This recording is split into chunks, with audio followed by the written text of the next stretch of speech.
Pourquoi est-ce que tu as l'impression de ne plus aimer ton partenaire maintenant que tu es sortie de la dépendance affective? Ça, c'est une question qu'on me pose vraiment énormément et je comprends totalement parce que c'est vrai que c'est troublant quand on fait ce chemin et qu'on passe de femme perdue qui ne sait pas ce qu'elle veut et qui vit uniquement à travers l'autre à femme qui essaye de se retrouver parce qu'elle a repris confiance en elle. Quand tu souffres de dépendance affective, tu as un état d'esprit et une identité qui est façonnée en fonction de ton partenaire, puisque tu vis uniquement à travers lui.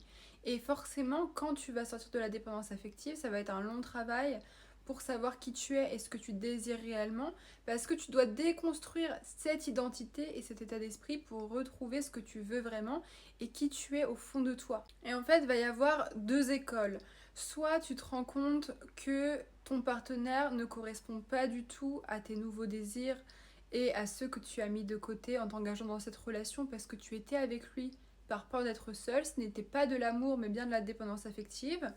Soit, deuxième école, tu te rends compte que tu l'aimes mais que tu ne sais pas recevoir l'amour sain parce que tu as toujours identifié l'amour comme étant de l'adrénaline, des émotions fortes et donc sans l'amour toxique, tu as l'impression que tu n'es pas en sécurité. Ton système nerveux, il s'alerte. Donc si tu sais pas de quel côté tu te trouves, la clé c'est vraiment de prendre le temps de te questionner pour savoir ce que tu veux vraiment.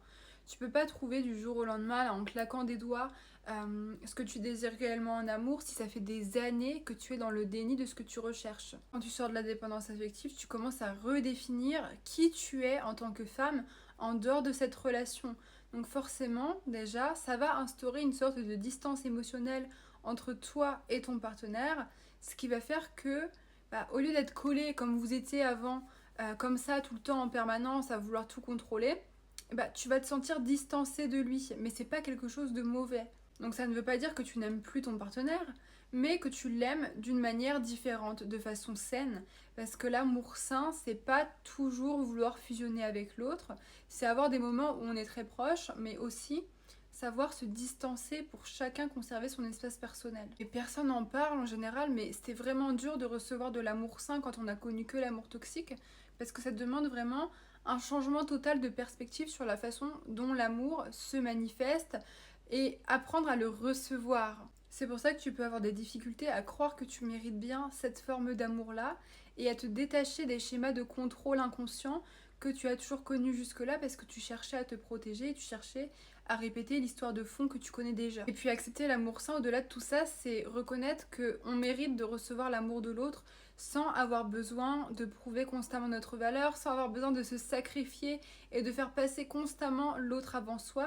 Et ça, c'est dur à accepter, c'est vraiment un travail quotidien et il y a une forme de lutte contre soi-même pour ne pas retomber de l'autre côté où on va tout sacrifier parce que juste, voilà, tu es toi-même et ça suffit pour mériter l'amour, tu n'as pas besoin de faire plus. Moi, j'ai mis énormément de temps avant de me sentir en sécurité dans le fait de recevoir de l'amour sain et de ne pas avoir besoin d'alimenter les émotions fortes, l'adrénaline, en créant des situations toxiques, en créant des conflits, en piquant des crises. Donc j'ai aussi eu cette phase où je savais plus si j'aimais mon partenaire, parce que je savais plus vraiment qui j'étais.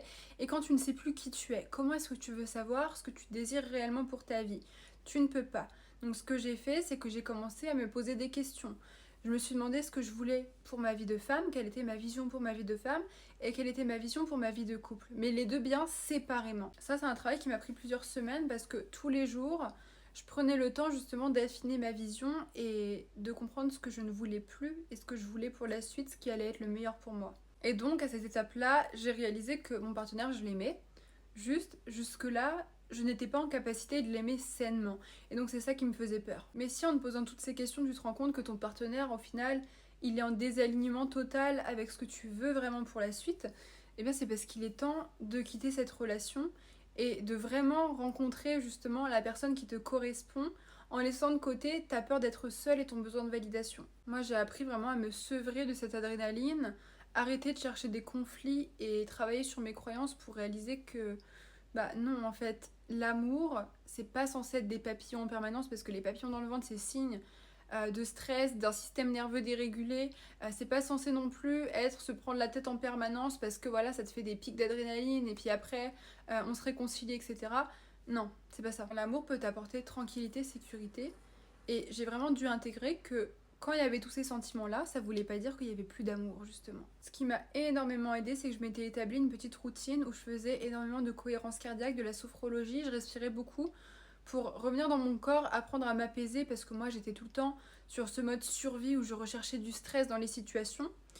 Et ce que je faisais également tous les jours, c'est que voilà, je faisais ça. 3 fois par jour, je prenais vraiment le temps de respirer. Vous avez plein de vidéos sur YouTube de cohérence cardiaque, de sophrologie, c'est vraiment top. Et en parallèle, je me demandais tous les matins, ça c'est une habitude que j'ai conservée encore à l'heure d'aujourd'hui. Je me demandais, pour ma vie de femme, qu'est-ce que je peux faire aujourd'hui pour concentrer mon énergie au bon endroit? Et pour ma vie de couple, qu'est-ce que je peux faire également aujourd'hui pour l'enrichir et la rendre encore plus belle? Et ça m'a vraiment aidé à relativiser, à remettre mon focus au bon endroit en me rappelant que maintenant ce que je voulais, c'était construire une relation saine, une relation durable, une relation non plus dictée par mes émotions négatives et par mes traumatismes passés, mais une relation consciente.